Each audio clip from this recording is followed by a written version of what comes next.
చిత్రహింసలు, మొహాన యాసిడ్ పోస్తాను, డబ్బు తీసుకురా, అది తీసుకురా. అనుకోలేదు అంటే ఒకసారి పోయినా 100 సార్లు పోయినా పోయింది. నేను చెడిపోతే చెడిపోయాను, నా వాళ్ళు బాగుండాలి, నా వాళ్ళు బాగుండాలి.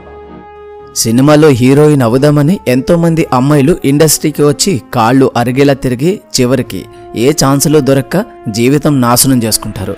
అందం, టాలెంట్ ఉండి కూడా సినిమాల మీద ఇష్టంతో చివరికి ఐటమ్ సాంగ్స్ బి గ్రేడ్ పాత్రలు చేసేవాళ్ళు ఉన్నారు. వారిలో ఒకరే మనల్ని ఎన్నో సినిమాల్లో అలరించిన జయలలిత గారు. ఒక బ్రాహ్మణ కుటుంబంలో పుట్టి ఇంట్లో వాళ్ళని ఎదిరించి హీరోయిన్ అవుదామని వచ్చిన జయలలితకి ఎందుకు అందరూ ఆ క్యారెక్టర్లే ఇచ్చేవారు. జయలలిత కోసం అంబానీ అంత పని చేశాడా? ఆ సినిమా షూటింగ్ లో డైరెక్టర్ నిజంగానే జయలలిత చేశాడా? శరత్ బాబుతో జయలలిత పెళ్లి ఎందుకు ఆగిపోయింది? తన భర్త జయలలితను చంపాలనుకున్నాడా?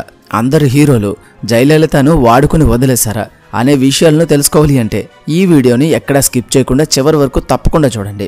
జయలలిత బ్రాహ్మణ కుటుంబంలో పుట్టారు. చిన్నప్పటి నుండి కూచిపూడి డాన్సులు 1000కి పైగా నృత్య ప్రదర్శనలు ఇచ్చింది జయలలిత. ఇలా చేస్తూనే గుంటూరు కాలేజీలో డిగ్రీ పూర్తి చేసింది. ఈ టైంలోనే అందాల పోటీలో పాల్గొంటున్న జయలలితని, ఆమె డాన్స్ని చూసిన వారు జయలలిత ఈ పోరాటం మార్పు కోసం అనే సినిమా డైరెక్టర్, ప్రొడ్యూసర్ దృష్టిలో పడింది. ఇలా ఈ పోరాటం మార్పు కోసం అనే సినిమాలో తొలిసారి కెమెరా ముందు తన అదృష్టాన్ని పరీక్షించుకుంది. ఆ తర్వాత సప్తపది సినిమాలో చేసి మంచి గుర్తింపు సంపాదించుకుంది. మంచి భరతనాట్య డాన్సర్ కావడంతో మయూరి సినిమా కోసం ముందుగా తనని సంప్రదించారు. కానీ కొన్ని కారణాలతో ఆ సినిమా చేయలేకపోయింది జయలలిత. ఆ తర్వాత ఖైదీ సినిమాలో సుమలత చేసిన పాత్రకు గాను ముందుగా నన్నే అనుకున్నారు కానీ దురదృష్టవశాత్తు ఆ సినిమా చేజారిపోయింది.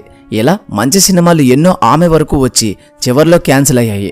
ఆ సినిమాలు గనక జయలలిత చేసి ఉంటే ఆమె కెరీర్ వేరేలా ఉండేది. తర్వాత కమల్ హాసన్ హీరోగా చేసిన ఇంద్రుడు చంద్రుడు సినిమాలో తన సినీ జీవితంలో శృంగార హాస్య పాత్రలో నటించి మంచి పేరు తెచ్చుకున్నారు. అంతేకాదు ఆమె నటించిన గ్రహణం అనే సినిమాకు జాతీయ అవార్డు కూడా వచ్చింది. జయలలిత మంచి డాన్సర్ కావడంతో అందంగానూ ఉండడం, హీరోయిన్గా మంచి పాత్రలే వచ్చాయి. కానీ తను ఒకటి తెలిస్తే దైవం ఒకటి తెలిసింది అన్నట్టు వ్యాంపు పాత్రలో మాత్రమే ఆమెకు ఛాన్సులు వచ్చాయి. హీరోయిన్గా చేయాలనుకున్న జయలలితకు హీరోయిన్ పాత్రలు రాకపోవడం, మళ్లీ తిరిగి ఇంటికి వెళ్లే ఉద్దేశం లేకపోవడంతో వచ్చే చిన్న చిన్న పాత్రలతోనే జీవితాన్ని గడిపేయాలి అనుకుంది. ఆ క్రమంలోనే వ్యాంపు పాత్రలో నటించేందుకు అవకాశాలు వచ్చాయి. ఇలా 80sలో వ్యాంపు పాత్రలు చేస్తూ కుర్రకారులకు నిద్ర లేకుండా చేసింది జయలలిత. హీరోయిన్గా కెరీర్ స్టార్ట్ చేసిన తను వ్యాంపు పాత్రలు చేయడానికి పునాది వేసిన సినిమా ఇంద్రుడు చంద్రుడే. ఈ సినిమా డైరెక్టర్ సురేష్ కృష్ణ జయలలిత దగ్గరికి వచ్చి కమల్ హాసన్ పక్కన గ్లామర్ రోల్ చేయాలి, 3 హీరోయిన్లు శోభన, గీత, నువ్వు అని చెప్పాడట. కమల్ పక్కన హీరోయిన్ అనేటప్పటికీ ఏం ఆలోచించకుండా ఆనందంతో గంతులేసి తెలుగు సినిమా, అది కూడా మొదట్లో కమల్ హాసన్ పక్కన అని షాక్ అయ్యి ఏం ఆలోచించకుండా ఓకే చెప్పేసిందట. ఆ సినిమాకి ₹1,00,000 రెమ్యునరేషన్ ఇచ్చి మరీ ఓకే చేశారు. తీరా సెట్లోనికి వెళ్లి చూస్తే అందులో విలన్ భారీగా బోల్డ్ క్యారెక్టర్గా ఇచ్చారట. ఆ తర్వాత వరుసగా అలాంటి క్యారెక్టర్లు కంటిన్యూగా రావడంతో హీరోయిన్ నుండి బోల్డ్ పాత్రల వైపు తన ప్రయాణం కొనసాగింది. ఇలా శృంగార హాస్య పాత్రల్లో నటిస్తూ అప్పట్లో కుర్రకారుకు నిద్ర లేకుండా చేసింది. ఇలా ఫుల్ జోస్లో సాగిపోతున్న జయలలితకి మలయాళ సినిమాలో ఛాన్స్ వచ్చింది. మలయాళంలో వచ్చిన ఫస్ట్ ఛాన్స్ కావడంతో చాలా ఆనందపడుతూ అక్కడికి వెళ్ళింది. ఆ సినిమా అసిస్టెంట్ డైరెక్టర్ జయలలితతో మాట్లాడి రేప్ సీన్ కోసం ఎక్స్ప్లెయిన్ చేయాలి అని రూమ్లోనికి రమ్మని పిలిచాడట. సీన్ ఎక్స్ప్లెయిన్ చేయడం కోసమే కదా, ఏం జరుగుతుందిలే అని రూమ్లోకి వెళ్ళింది జయలలిత.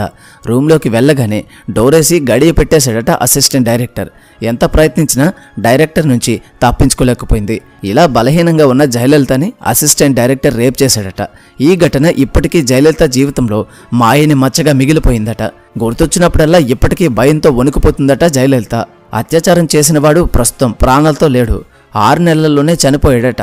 జయలలితకి ఆమె పేరు పెద్ద మైనస్ అయింది కూడా. తమిళనాడు మాజీ సీఎం జయలలిత పేరు పెట్టుకుని కమిడియన్గా చేస్తున్నావు, ఐటమ్ సాంగ్ చేస్తున్నావు, పేరు మార్చుకొని పార్టీ వాళ్ళు ఆమె ఇంటి మీద రాళ్లు రువ్వి దాడి చేశారు. ఆ తర్వాత జయలలిత నేను పేరు మార్చుకోనని చెప్పడంతో అక్కడ అవకాశాలు తగ్గిపోయాయి. ఆ తర్వాత జయలలిత కన్నడ డైరెక్టర్ వినోద్ ప్రేమలో పడింది. సినిమా చేస్తున్న టైంలోనే జయలలితను మొదటిసారి చూడగానే ప్రేమలో పడిపోయిన వినోద్ నువ్వు లేకపోతే నేను లేనంటూ బ్లడ్తో ఉత్తరాలు రాసి జయలలితకి పంపించేవాడట. ఇదంతా నిజమని నమ్మిన జయలలిత అతని ప్రేమలో పడిపోయింది. అలా 7 సంవత్సరాల పాటు ప్రేమ తర్వాత పెళ్లి చేసుకున్నారు. అదే ఆమె చేసిన తప్పు అంటారు అంతా. వినోద్ కేవలం జయలలితకి వస్తున్న డబ్బును చూసి ఆశపడి ఆమెను ముగ్గులోనికి దించాడు. పెళ్లైన కొన్ని రోజులకే ఆస్తి కోసం జయలలితను వేధించడం మొదలుపెట్టాడు. జయలలితను కొట్టి చిత్రహింసలు పెట్టడం, డబ్బు తీసుకురాకపోతే యాసిడ్ పోస్తానని బెదిరించేవాడు.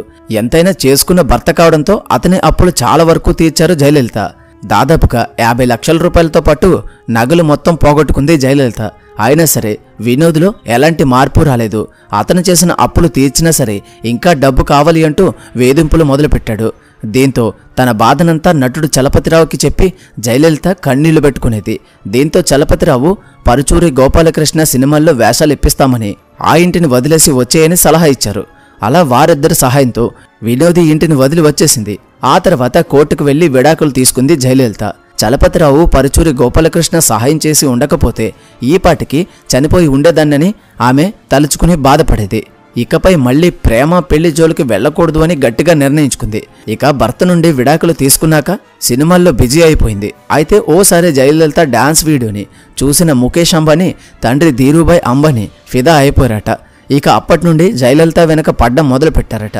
ఒకనొక టైంలో ముంబైలో ఒక లగ్జరీ ప్లాట్ని జయలలిత పేరుని రాసి ఫ్లాట్ కీస్ని ప్రేమతో అందించారట ధీరుభాయ్. అంతేకాదు దుబాయ్లో ఒక హౌస్ రాసి ఇచ్చారట. కానీ జయలలిత వాటిని రిజెక్ట్ చేసిందట. అందుకు కారణం కూడా ఉందని ఒక ఇంటర్వ్యూలో చెప్పారు. ధీరుభాయ్ అంబానీ తనను పెళ్లి చేసుకుంటానని మాట ఇవ్వలేదని, తనతో పిల్లల్ని కనాలని గాని అనుకోలేదని, తన నుంచి మరేదో ఆశించారని చెప్పుకొచ్చారు. కేవలం తన అందాన్ని మాత్రమే అంబానీ ప్రేమించారని, అందుకే చాలా రోజుల్లో ఆయన్ని తప్పించుకుని తిరిగానని, ఆ తర్వాత అంబానీ మరణించడంతో తన పేరిట రాసిన ఫ్లాట్స్ అన్నీ తిరిగి ఇచ్చేసినట్టు చెప్పారు జయలలిత. ఆ తర్వాత కూడా కొందరు తన వెంట పడేవారని, కొన్నిసార్లు తప్పించుకునేదాన్ని, కొన్నిసార్లు తప్పని పరిస్థితుల్లో లొంగిపోయేదాన్ని అని జయలలిత చెప్పుకొచ్చారు. తాను చెడిపోయినా పర్వాలేదని, ఇంట్లో వాళ్ళు బాగుండాలని అలా చేశానని, అయితే అందరూ వాళ్ళ అవసరాలు తీర్చుకున్నారే కానీ తన మీద ప్రేమను చూపించలేదని ఎమోషనల్ అయ్యారు. ఇలా ధీరుభాయ్ అంబానీని రిజెక్ట్ చేసి జయలలిత నటుడు శరత్ బాబును పిచ్చి పిచ్చిగా ప్రేమించి శరత్ బాబుతో మంచి పరిచయం ఉండడంతో శరత్ బాబుతో కలిసి తీర్థయాత్రలకు వెళ్లడం, షికారులు చేయడం, ఇలా ఇద్దరి మధ్య మంచి స్నేహం ఏర్పడి ఆ స్నేహం ప్రేమగా మారింది. చాలా కాలం ఇద్దరు ప్రేమించుకున్నారు కూడా. ప్రేమ వికసించి నెక్స్ట్ పెళ్లి చేసుకోవాలి, పిల్లల్ని కని వారితో హ్యాపీ లైఫ్ ఇంకేముంది అనుకుంది జయలలిత. పెళ్లి విషయాన్ని శరత్ బాబు ఇండస్ట్రీలోని తన స్నేహితులకు చెప్పాడు. వెంటనే వాళ్ళు జయలలితను పెళ్లి చేసుకుంటున్నావా వద్దు అని చెప్పడంతో జయలలిత కన్న కళ్ళన్నీ కుప్పకూలిపోయాయి. ఈ విషయాన్ని గుర్తు చేసుకుంటూ జయలలిత ఇలా చెప్పింది. శరత్ బాబు గారి చివరి రోజుల్లో ప్రతిరోజు ఆసుపత్రికి వెళ్లేదాన్ని, కానీ ఆయనకి సేవ చేసుకునే భాగ్యం నాకు దక్కలేదు. ఇందుకు నేను ఇప్పటికీ బాధపడుతున్నాను అని చెప్పారు. నమ్మిన వాళ్ళు కూడా ఎంతో మంది మోసం చేశారట. రాఘవేంద్రరావు గారి దగ్గర అనిల్ గజపతిరాజు అనే డ్రైవర్ పనిచేసేవాడు. రాఘవేంద్రరావు గారికి సంబంధించిన సీరియల్ చేసేటప్పుడు ఇంటికి వచ్చి కారులో పిక్ చేసుకుని జయలలితని తీసుకువెళ్లేవాడట. అమ్మ అమ్మ అని ఎంతో ప్రేమగా పిలిచేవాడట. గజపతిరాజు కుందన బొమ్మ అనే సినిమా కూడా చేశాడట. అయితే సినిమా ఫ్లాప్ అవడంతో ఆ నష్టాన్ని పూడ్చేందుకు జయలలిత దగ్గర డబ్బులు తీసుకునేవాడట. తను చేసే సీరియల్ కోసం కూడా జయలలిత దగ్గర వడ్డీకి డబ్బులు తీసుకునేవాడట. అమ్మ అని అడుక్కోవడంతో ఉన్నదంతా ఇచ్చేసిందట జయలలిత. అయితే డబ్బులు తీసుకుందేగాక జయలలిత దగ్గర డబ్బులు బాగా ఉన్నాయి, అందుకే విసిరేస్తుంది అని అందరి దగ్గర తిట్టేవాడు. ఇలా గజపతిరాజును నమ్మి ఉన్నదంతా పోగొట్టుకున్నారు. కానీ ఇండస్ట్రీ నుంచి ఎవరి సపోర్ట్ చేయలేదని చెప్తూ ఎమోషనల్ అయింది జయలలిత. జయలలిత మళ్ళీ పెళ్లి చేసుకోకుండా ఒంటరిగానే ఉంటున్నారు. తన మేనమామ కొడుకు భాస్కర్ తోడుగా ఉండడంతో అతనితోనే కలిసి ఉంటున్నారు జయలలిత. ఆమె డేట్స్, అకౌంట్స్, ఇంట్లో వండి పెట్టడం అన్నీ జయలలిత బాబు భాస్కర్ చూసుకుంటున్నాడు. అతనికి కూడా 45 ఏళ్లు పైబడి పెళ్లి చేసుకోకుండా జయలలిత కోసమే ఉండిపోయారట.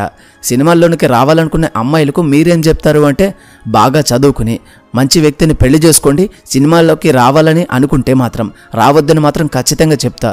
ఎందుకంటే ఇక్కడ పరిస్థితి ఎలా ఉంటుందో నేను చూశాను కాబట్టి చెప్తున్నాను. మగవాళ్ళకైతే పెద్ద ఇబ్బంది లేదు, ఆడపిల్లలైతే ఈ ఫీల్డ్ ఎంచుకోవద్దని చెప్తుంది జయలలిత. చూశారు కదా ఫ్రెండ్స్, ఇది జయలలిత గారి స్టోరీ. సినిమా ఫీల్డ్ అంటేనే ఒక మాయాలోకం. అక్కడ వాడుకుని వదిలేసేవాళ్ళ తప్ప మిమ్మల్ని ఎంకరేజ్ చేసేవాళ్ళు ఎవరు ఉండకపోవచ్చు. ఈ వీడియోకి ఇంతే. ఈ వీడియో కనుక మీకు నచ్చినట్లయితే తప్పకుండా లైక్ చేయండి.